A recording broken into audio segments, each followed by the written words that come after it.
na dhie gi siling 300 tadake ini angenda puro ni Moko jodolo e kaunti ma Mombasa jiwo josiasa mondo duok chien liet mar siasa e pachoka kendo giket maino e chenro mag tokelo dongruok na jopiny.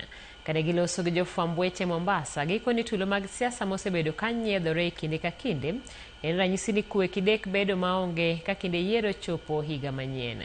Gijiwo jodolo e pachoka mondo miyo lemne piny nyaka kako machielo bende gijiwo jorowere mondo miyo tangi moko kuom josiasa ma kidek tiyo kodgi e kelo tulo.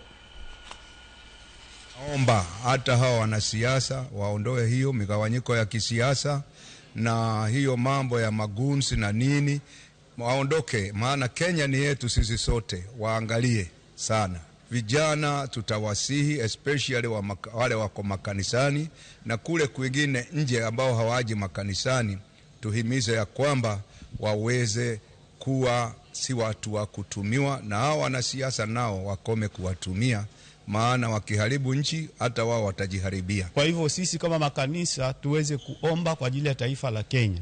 Number 2, nataka kusema ya kwamba tafadhali wale wote ambao wanafikiria kwamba wanaweza kuingia kanisani na kuweza kupiga waumini na washirika katika makanisa, hiyo tunakataa. The issue of the political space is a very delicate issue, and would like to just advise the politicians to be cautious when they talk, whether inside the church or outside.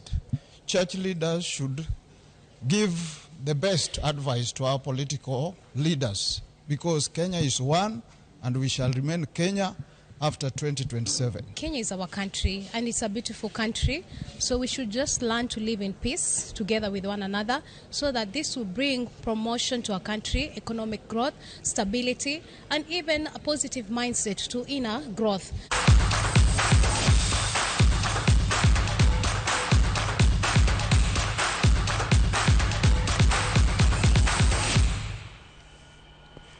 E pautuke ni Team Kenya jatugo